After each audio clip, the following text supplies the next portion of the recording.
Hello friends, welcome to GS bro. இந்த வீடியோவில் நம்ம ஒரு முக்கியமான ஜாப் நோட்டிஃபிகேஷனை பற்றி டிஸ்கஸ் பண்ண போகிறோம். இது ஏன் ரொம்ப நான் முக்கியம் சொல்கிறேன் அப்படின்னா, இப்போ நீங்கள் வந்து தமிழ்நாடு ஸ்டேட்டை சேர்ந்துருக்கிறீங்க. அப்போ தமிழ்நாட்டிலேயே உங்களுக்கு டிரான்ஸ்ஃபர் இல்லாமல் ஒரே இன்ஸ்டியூட்டில் கடைசி வரைக்கும் உங்களுக்கு வேலை செய்யணும் அப்படின்னா, இது வந்து உங்களுக்கு ஒரு சூப்பரான சான்ஸு. இதை நீங்கள் மிஸ் பண்ணிடாதீங்க. இந்த நோட்டிஃபிகேஷன் எங்கேருந்து வந்திருக்குன்னு பார்த்தீங்கன்னா, நம்மளோட சென்னையில் இருக்கக்கூடிய ஐஐடி மெட்ராஸ்லேருந்து இந்த நோட்டிஃபிகேஷன் ரிலீஸ் பண்ணியிருக்காங்க. ஸோ இவங்க ரிலீஸ் பண்ண நோட்டிஃபிகேஷனில் நீங்கள் செலக்ட் ஆகி இந்த ஜாபுக்கு போயிட்டீங்க அப்படின்னா, உங்களுக்கு த்ரூ அவுட் ஐஐடி மெட்ராஸில் தான் உங்களுக்கு ஃபுல் அண்ட் ஃபுல் உங்களோட ரிட்டையர்மெண்ட் வரைக்கும் நீங்கள் அங்கே தான் ஒர்க் பண்ண போகிறீங்க. இதில் டிரான்ஸ்ஃபர் அப்படிங்கிற பேச்சுக்கே இடம் இல்லை. ஸோ அதனால தான் இதை நான் வந்து ரொம்ப ரொம்ப முக்கியமான ஒரு நோட்டிஃபிகேஷன் நான் சொல்லியிருக்கிறேன். ஸோ இப்போ இவங்க வந்து என்ன நோட்டிஃபிகேஷன் கொடுத்துருக்காங்க அப்படின்னு சொல்லிட்டு பார்த்தீங்கன்னா, நிறைய போஸ்ட் டோட்டலாக ஒரு 9 டிஃப்ரெண்ட் டைப்ஸ் ஆஃப் போஸ்ட் கொடுத்துருக்காங்க. இதில் நான் எதை பற்றியும் டிஸ்கஸ் பண்ண போகிறதில்ல. நம்மளோட ஃபுல் கான்சன்ட்ரேஷன் எங்கே இருக்க போகுதுன்னா, இந்த குரூப் சியில் இருக்கக்கூடிய இந்த போஸ்ட் நம்பர் 9 இந்த ஜூனியர் அசிஸ்டண்ட்டை தான் நான் வந்து டார்கெட் பண்ணுறேன். ஓகேங்களா? ஸோ இதை பற்றி தான் நான் இதில் டிஸ்கஸ் பண்ண போகிறேன்.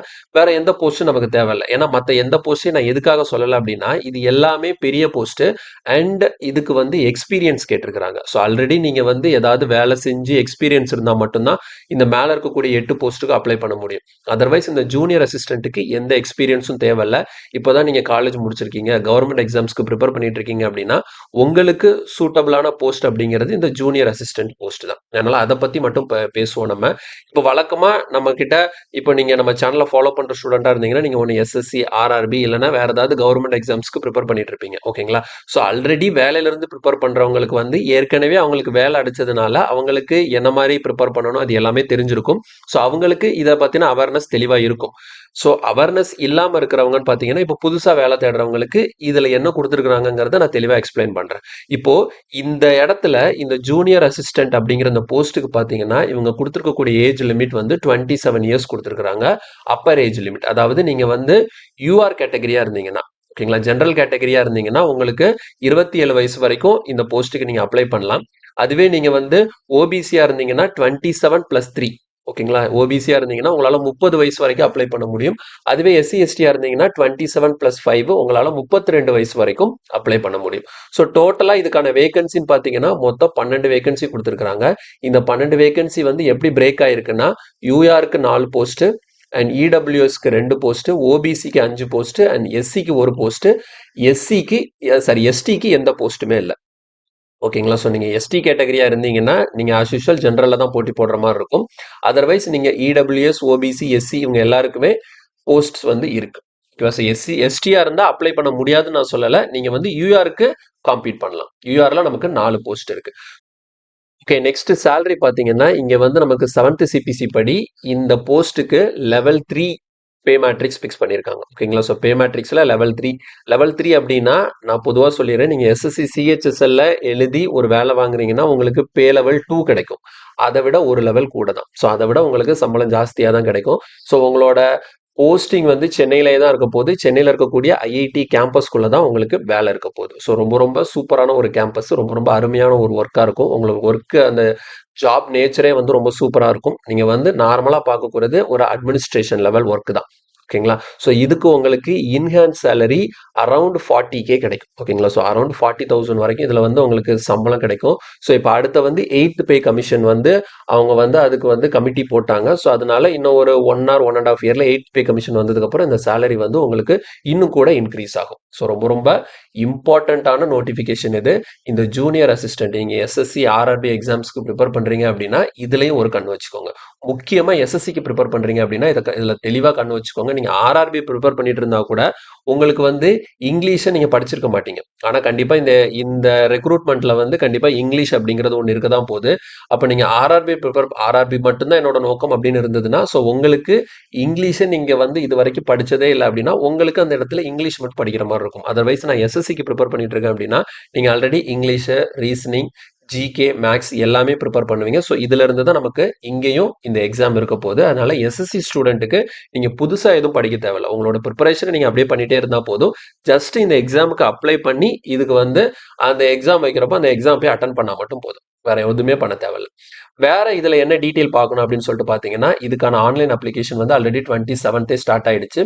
ஸோ லாஸ்ட் டேட்னு பாத்தீங்கன்னா நெக்ஸ்ட் மந்த் அக்டோபர் 26 தான் உங்களுக்கான லாஸ்ட் டேட். ஃபார்ம் வந்து ஆன்லைன்ல தான் ஃபில் பண்ணும், எந்த ஆஃப்லைன் ஃபார்மும் கிடையாது. ஸோ நீங்க வந்து வெப்சைட்டோட லிங்க், ஓகேங்களா, அப்ளிகேஷன் லிங்க் எல்லாமே நான் டிஸ்கிரிப்ஷன் வைக்கிறேன். அதே மாதிரி இந்த நோட்டிஃபிகேஷனோட லிங்க்கும் வைக்கிறேன். அதுல போயிட்டு உங்களுக்கு டவுட் எதா இருந்ததுன்னா நீங்க செக் பண்ணி பார்த்துக்கலாம். ஸோ நார்மலா அப்ளிகேஷன் என்ன பண்ணுவோமோ அதே ப்ராசஸ் தான். நீங்க ஐஐடி மெட்ராஸோட வெப்சைட்டுக்குள்ள போயிட்டு அங்க டைரக்டாவே அப்ளை அப்படின்னு சொல்லிட்டு இருக்கும். அந்த இடத்துக்குள்ள போயிட்டீங்கன்னா அது வழக்கம் போல உங்களோட டீடைல்ஸ் எல்லாமே கேட்கும். ஆனா என்ன, இந்த இடத்துல நிறைய டாக்குமெண்ட்ஸ் அப்லோட் பண்ண சொல்லும். அதனால என்ன, ஃபர்ஸ்ட் ஒர்க்கா உள்ள போய் பாருங்க. என்னென்ன டாக்குமெண்ட்லாம் கேக்குதோ அதோட ஸ்கேன் காப்பியை தெளிவா எடுத்து வச்சுட்டு, அதுலயே முக்கியமா எத்தனை கேபிக்குள்ள இருக்கணும், அது என்ன ஃபார்மட்ல இருக்கணுங்கிறது ரொம்ப ரொம்ப முக்கியம். அது எல்லாமே நீங்க உள்ள போய் பார்த்து தெரிஞ்சுக்கோங்க. ஓகேங்களா? ஸோ உள்ள போய் பார்த்து தெரிஞ்சுட்டு அது எல்லாத்தையுமே கையில வச்சுட்டு ஒரே இடத்துல உட்காந்து கரெக்டா கிளீனா அப்ளை பண்ணி முடிச்சிருங்க. எந்த தப்பும் இல்லாம அப்ளை பண்ணுங்க. முக்கியமா உங்களோட நேம் அண்ட் டேட் ஆஃப் பர்த்ல வந்து எந்த தப்பும் வந்துடக்கூடாது. ஓகேவா? அடுத்தது நெக்ஸ்ட் இதுல பார்க்கக்கூடிய முக்கியமான டீட்டெயில் என்ன அப்படின்னு சொல்லிட்டு பார்த்தீங்கன்னா, இதுல வந்து நமக்கு எக்ஸாம் ஃபீஸ் அப்படின்னு சொல்லிட்டு பார்க்கும்போது நம்ம போஸ்ட் குரூப் சில வருது இல்லையா? ஸோ குரூப் சிக்கு வந்து என்ன கொடுத்துருக்காங்கன்னா ₹600 எக்ஸாம் ஃபீஸ். ஓகேங்களா? ஸோ இது வந்து நார்மலா நீங்க வந்து general category, EWS category and OBC கேட்டகரியா இருந்தீங்கன்னா இந்த ₹600 பே பண்ணணும். Otherwise SC, ST, PWD category and women applicant, நீங்க விமனா இருக்கிறீங்க, நீங்க விமனா இருந்து எந்த கேட்டகரியா இருந்தாலும் பிரச்சனை இல்லை. விமனுக்கு இந்த ரெக்ரூட்மெண்ட்டுக்கு வந்து அப்ளிகேஷன் ஃபீஸ் கிடையவே கிடையாது. ஓகேங்களா? ஸோ நீங்க எந்த கேட்டகரியா இருந்தாலும் விமன் பே பண்ண தேவையில்ல. அதுவே மென்னா இருக்கக்கூடிய பட்சத்துல, ஓகேங்களா, மென்னா இருக்கக்கூடிய பட்சத்துல நீங்க வந்து எஸ்சி, எஸ்டி, பிடபிள்யூடி கேட்டகரியா இருந்ததுன்னா உங்களுக்கு வந்து இந்த அப்ளிகேஷன் ஃபீ வந்து வராது. ஓகேங்களா? அடுத்தது நெக்ஸ்ட் இதுல நிறைய விஷயங்கள் கொடுத்துருக்காங்க. ஏன்னா இதுல வந்து நிறைய எக்ஸ்பீரியன்ஸ் போஸ்ட் இருக்கிறதுனால அதை பத்தின டீடைல்ஸ் எல்லாமே கொடுத்துருக்காங்க. மற்றபடி நமக்கு தேவையான விஷயம்னு சொல்லிட்டு பார்க்கும்போது இதுல முக்கியமா பார்க்க வேண்டியது என்ன அப்படின்னு சொல்லிட்டு பாத்தீங்கன்னா, இதோட ரெக்ரூட்மெண்ட் ப்ராசஸ் எப்படி இருக்க போகுதுன்னு சொல்லிட்டு அதை பத்தின தெளிவான ஒரு சிலபஸ், ஒரு எக்ஸாம் பேட்டர்ன்ங்கிறது இந்த நோட்டிபிகேஷன்ல அவங்க கொடுக்கல. ஸோ அது வந்து எப்போ வரும் அப்படின்னா, மேபி அப்ளிகேஷன் ப்ராசஸ் முடிஞ்சதுக்கு அப்புறமேட்டு அவங்க எக்ஸாம் ஷெட்யூல் பண்ணும்போது இந்த டேட்ல நாங்கள் எக்ஸாம் வைக்கிறோம், அப்போ அந்த டைம்ல வந்து அவங்களோட எக்ஸாம் பேட்டர்ன் கொடுக்கறதுக்கு நிறைய சான்சஸ் இருக்கு. ஆனா எக்ஸாம் பேட்டர்ன் எப்படி இருந்தாலும், ஓகேங்களா, எக்ஸாம் பேட்டர்ன் எப்படி இருந்தாலும் அது 99% என்னவா இருக்கும்னா, நம்ம எழுதக்கூடிய அந்த ஜூனியர் அசிஸ்டன்ட் போஸ்ட்டுக்கு கண்டிப்பா இது வந்து 2 ஸ்டேஜ் ஆஃப் எக்ஸாமா இருக்க போகுது. ஓகேங்களா? ஸோ 2 ஸ்டேஜ் ஆஃப் எக்ஸாமா இருக்க போகுது. ஸ்டேஜ் 1 வந்து கண்டிப்பா சிபிடி இருக்கும். ஓகேங்களா? சிபிடியா இருக்கலாம் அல்லது ஓஎம்ஆர் ஷீட்டா கூட இருக்கலாம். ஆனா 99% சிபிடி தான் வைப்பாங்க. ஒரு 100 கொஸ்டின் கொடுத்து நம்ம வழக்கமா எஸ்எஸ்சி டயர் 1 எழுதுறோம் இல்லையா? 4 செக்ஷனா பிரிக்கிறாங்க. Maths, reasoning, English and GK, இந்த மாதிரி 4 செக்ஷனா பிரிச்சு ஒவ்வொன்றுல 25 கொஸ்டின் கொடுத்து மொத்தம் 100 கொஸ்டின் கொடுத்து இந்த மாதிரி ஸ்டேஜ் 1 வந்து அவங்க செட் பண்ணலாம். ஓகேங்களா? ஸோ ஸ்டேஜ் 1 வந்து இந்த மாதிரி இருக்க போகுது. ஸ்டேஜ் 2ல வந்து மேக்ஸிமம் என்னவா இருக்கிறதுக்கு வாய்ப்பு இருக்கு அப்படின்னு சொல்லிட்டு பாத்தீங்கன்னா, இந்த இடத்துல ஸ்கில் டெஸ்ட் கண்டக்ட் பண்ண போறாங்க. ஸோ ஸ்கில் டெஸ்ட்ல வந்து உங்களுக்கு வந்து கம்ப்யூட்டர் ப்ரொஃபிஷியன்சி டெஸ்ட் இருக்கும். இந்த கம்ப்யூட்டர் ப்ரொஃபிஷியன்சி டெஸ்ட்ல வந்து உங்களுக்கு வந்து உங்களோட டைப்பிங் ஸ்பீட் எப்படி இருக்க போகுது, உங்களோட எக்ஸல் ஸ்கில் எப்படி இருக்கு, உங்களோட பவர் பாயிண்ட் இந்த மாதிரி ஒரு ஏதாவது ஒரு டாபிக் கொடுத்து ஸ்லைட் போட சொல்லலாம். ஸோ இந்த மாதிரி ஸ்கில் டெஸ்ட் கொடுக்கலாம். அல்லது வந்து உங்களுக்கு ஒரு டிஸ்கிரிப்டிவ் மாதிரி கொடுக்கலாம். டிஸ்கிரிப்டிவ்னா ஒன்றும் பயந்துராதீங்க, essay writing or letter writing இந்த மாதிரி கொடுக்கலாம். ஓகேங்களா? ஸோ இதுதான் உங்களுக்கு ஸ்டேஜ் 2ல வர்றதுக்கான வாய்ப்பு இருக்கு. ஸோ ஸ்கில் டெஸ்ட் ஃபர்ஸ்ட் வந்து சிபிடி. இதை தாண்டி வேற எதுவும் புதுசாலாம் எக்ஸாம் பேட்டர்ன் வைக்கிறதுக்கு வாய்ப்பு இல்லை. நீங்க புதுசா படிக்கிறதுக்கு ஒண்ணுமே கிடையாது. நீங்க எஸ்எஸ்சி ப்ரிப்பேர் பண்ற ஸ்டூடெண்டா இருந்தீங்கன்னா நீங்க வந்து இந்த எக்ஸாமை தைரியமா அப்ளை பண்ணலாம். நீங்க வேற எதுவும் புதுசா போய் படிக்க தேவையில்ல. இதுல 12 போஸ்ட் தான் இருக்கு, இதுல எப்படி நான் கிளியர் பண்றதுன்னு சொல்லிட்டு என்னைக்குமே யோசிக்காதீங்க. ஒரு போஸ்டா இருந்தாலும் அந்த ஒரு போஸ்ட் கிளியர் பண்ண முடியுங்கிற நம்பிக்கையில நீங்க அப்ளை பண்ணணும். ஸோ இது வந்து நான் எதுக்காக திரும்ப சொல்றேன், நீங்க எஸ்எஸ்சியில எப்படி தான் வேலை வாங்கினாலும் உங்களுக்கு எப்படினாலும் டிரான்ஸ்ஃபர் இருக்க போகுது. அதுவும் இல்லாம அது அவ்வளோ பெரிய கூட்டத்தில் உட்காந்து நம்ம போட்டி போட்டுக்கிட்டு இருக்கிறோம். இந்த மாதிரி சின்ன சின்ன வேகன்சியை வந்து நம்ம பார்க்காம விட்டுறதுனால இந்த இடத்துலையும் பார்த்தீங்கன்னா நார்த் இந்தியன் வேற ஸ்டேட்காரங்க தான் வந்து எழுத போறாங்க. ஸோ நம்ம ஸ்டேட்ல இருந்து நிறைய பேர் இந்த மாதிரி போஸ்ட்டுக்கு போகணுங்கிறதுக்காக தான் இந்த வீடியோ நான் போடுறேன். ஸோ ரொம்ப ரொம்ப நல்ல போஸ்ட் இது. கண்டிப்பா எல்லாரும் அப்ளை பண்ணுங்க. முக்கியமா எஸ்எஸ்சி எக்ஸாம் நீங்க ப்ரிப்பேர் பண்றீங்கன்னா கண்டிப்பா அப்ளை பண்ணுங்க. இதுக்கான ரெக்ரூட்மெண்ட் ப்ராசஸ் எல்லாமே ஸ்பீடா முடிஞ்சிடும். டக்குன்னு நோட்டிபிகேஷன் டேட் முடியவும் அதுல இருந்து கொஞ்ச நாள்லயே உங்களுக்கு எக்ஸாம் வச்சிருவாங்க. அதுக்கு உடனே ரிசல்ட் வந்துடும். உடனே உங்களுக்கு அப்பாயின்மெண்ட் ஆர்டர் வந்துடும். நீங்க உடனே ஜாயின் பண்ணிடலாம். ஓகேங்களா? ஸோ எதுக்குமே ரொம்ப நாள் காத்திருக்க தேவையில்ல. இதுல மாதிரி எக்ஸாம்ஸ்ல எந்த இஷ்யூ வரப்போறது இல்லை. அதனால இது வந்து ரொம்ப ரொம்ப அருமையான உங்களுக்கான சான்ஸ். அதனால இதை விட்டுறாதீங்க. கண்டிப்பா அப்ளை பண்ணுங்க. மற்றபடி இதுல வேற ஏதாவது டீட்டெயில் கொடுத்துருக்காங்கன்னா வேற எதுவும் பெருசா டீட்டெயில் கொடுக்கல. இவ்வளவே போதும் நமக்கு. நீங்க வந்து இப்போதைக்கு உங்களோட வேலை என்ன அப்படின்னு சொல்லிட்டு பாத்தீங்கன்னா, ஃபர்ஸ்ட் நான் கீழே கொடுக்கக்கூடிய லிங்க்குள்ளே போயிட்டு அதில் போயிட்டு முதல் ரெஜிஸ்டர் பண்ணிட்டு உங்களோட அப்ளிகேஷன் ஃபார்மை ஓப்பன் பண்ணி பாருங்க. அப்ளிகேஷன் ஃபார்மில் என்னென்ன டீட்டெயிலாம் கேட்குறாங்கன்னு சொல்லிட்டு தெளிவாக அதை கொடுங்க. இடையில ஏதாவது வரும், இது எனக்கு அப்லோட் பண்ணுங்கன்னு சொல்லிட்டு அந்த மாதிரி டீட்டெயில் ஏதாவது கொடுக்கும். அப்போ என்னென்ன டாக்குமெண்ட் அவங்க கேட்குறாங்களோ அதோட ஸ்கேன்டு காப்பியை எப்போவுமே வச்சுக்கோங்க. அதாவது இது நான் எதுக்கு சொல்றேன் அப்படின்னா, எப்பவுமே நீங்க வந்து இப்ப கவர்மெண்ட் எக்ஸாம் ப்ரிப்பேர் பண்ண போறீங்கன்னு ஆயாச்சு. இன்னும் நிறைய பேர் என்ன பண்ணிட்டு இருக்காங்கன்னா, வெளியே யாருக்கிட்டயாவது காசு கொடுத்து அப்ளை பண்ணிட்டு இருக்காங்க. ஓகேங்களா? ஸோ நான் தெளிவா பார்க்குறேன். ஏன்னா எப்பவுமே உங்களோட அப்ளிகேஷனை நீங்களே பண்ணுங்க. உங்களுக்கு பண்ண தெரியல, நான் தப்பு பண்ணிருவேன்னு தெரிஞ்சதுன்னா, நீங்க செய்ய தான் கத்துக்குவீங்க. ஸோ உங்களோட அப்ளிகேஷனை நீங்க தான் பண்ணணும். ஓகேவா? ஸோ அதுல என்ன இருக்கு, ஏது அப்படிங்கிறத நீங்க தெளிவா ரீட் பண்ணி ஒரு 2 அப்ளிகேஷன், 3 அப்ளிகேஷன் பண்ணிட்டீங்க அப்படின்னா, அதுக்கு அடுத்தது அதுல ஒரு விஷயமே கிடையாது. அதுல என்னன்னா அவங்க என்ன டீட்டெயில் கேட்குறாங்களோ அதை நீங்க கொடுக்க போறீங்க. அதுல அப்ளை பண்ணும்போது உங்களுக்கு அதுல ஏதாவது டவுட் இருந்ததுன்னா கண்டிப்பா எனக்கு கமெண்ட் செக்ஷன்ல சொல்லுங்க.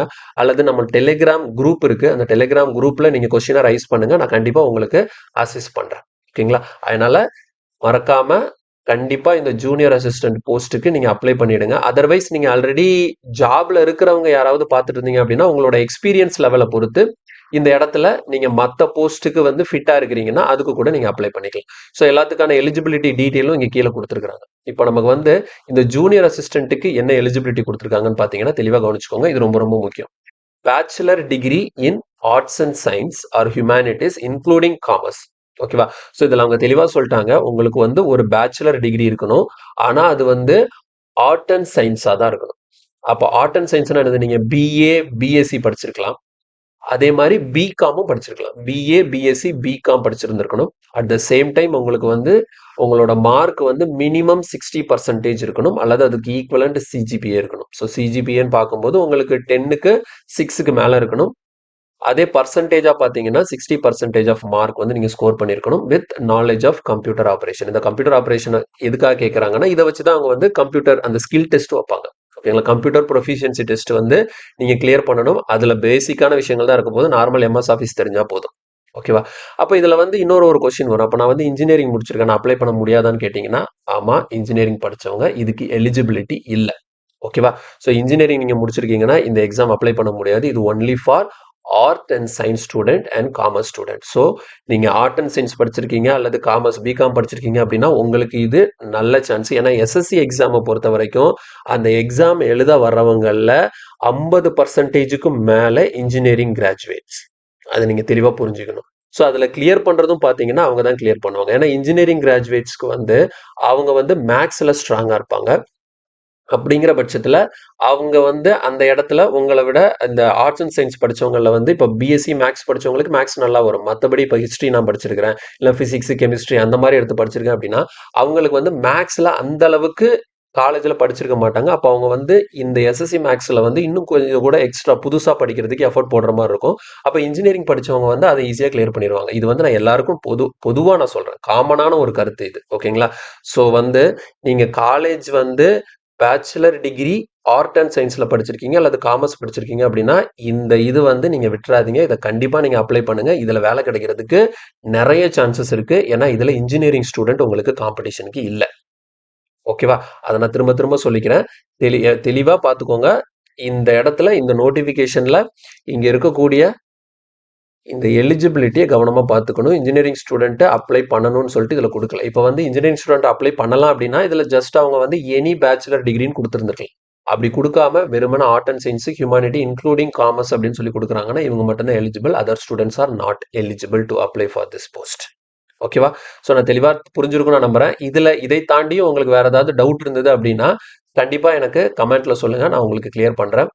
மற்றபடி எல்லா விஷயத்தையும் நான் சொல்லிட்டேன். இப்போ உங்களோட வேலை நான் கொடுத்துருக்கிற லிங்க்குள்ளே போயிட்டு அதில் என்னென்ன டீட்டெயில் கொடுத்துருக்குறாங்கன்னு சொல்லி பார்த்து அப்ளிகேஷனை ஸ்டார்ட் பண்ணுங்க. ஓகேங்களா? ஸோ அப்ளை பண்ணி முடிக்கிறதுக்கு அதிகபட்சம் ஒரு மணி நேரம் எடுக்கும், அவ்வளோதான். இந்த 1 மணி நேரம் செலவு பண்ணுங்க. கண்டிப்பாக எக்ஸாம் நோட்டிஃபிகேஷன் வரும்போது உங்களுக்கான மெயிலில் வந்துடும். இல்லை அடிக்கடி நம்ம வெப்சைட்டில் போயிட்டு ஃபாலோ பண்ணிட்டே இருக்கணும். இந்த எக்ஸாம் அப்ளிகேஷன் டேட் முடிஞ்ச பிறகு ஒரு 2 days 3 daysக்கு இருக்க நம்ம அந்த வெப்சைட்டில் போயிட்டு எக்ஸாம் டீட்டெயில் போட்டிருக்கிறாங்களாங்கிறத ஃபாலோ பண்ணணும். அதை விட்டுறக்கூடாது. அப்ளை பண்ணிட்டு அப்படியே மறந்து உட்காந்துடக்கூடாது. யாராவது சொல்லுவாங்கன்னு சொல்லிட்டு யாரும் சொல்லுவாங்கன்னு எதிர்பார்க்கக்கூடாது. நம்ம ஒரு எக்ஸாம் அப்ளை பண்ணியிருக்கிறோம்னா அந்த எக்ஸாம் எப்போ வருதுங்கிறத அடிக்கடி ஃபாலோ பண்ணிட்டே இருக்கிறது நம்மளோட கடமை. ஓகேவா? அதையும் நீங்க பார்த்துக்கணும். ஸோ இந்த அளவுக்கு நீங்க வந்து கரெக்டாக பண்ணால் மட்டும்தான் எக்ஸாமை நீங்க வந்து கரெக்டாக கிளியர் பண்ண முடியும். ஓகேவா? சரி, ஓகே. இன்னும் அடுத்த வீடியோல, இனி வேற ஏதாவது வீடியோல இது மாரி ஒரு முக்கியமான ஜாப் நோட்டிஃபிகேஷன் ஏதாவது வந்ததுன்னா, அத நான் தெளிவா உங்களுக்கு எக்ஸ்ப்ளைன் பண்றேன். இதுல ஏதாவது டவுட் இருந்ததுன்னா, நம்மளோட டெலகிராம் குரூப்லயோ அல்லது யூடியூப் அந்த வீடியோக்கு கீழ இருக்கக்கூடிய கமெண்ட்லயோ உங்களோட டவுட்ட சொல்லுங்க. நான் கண்டிப்பா கிளியர் பண்றேன். ஓகே. Thank you. பாய்.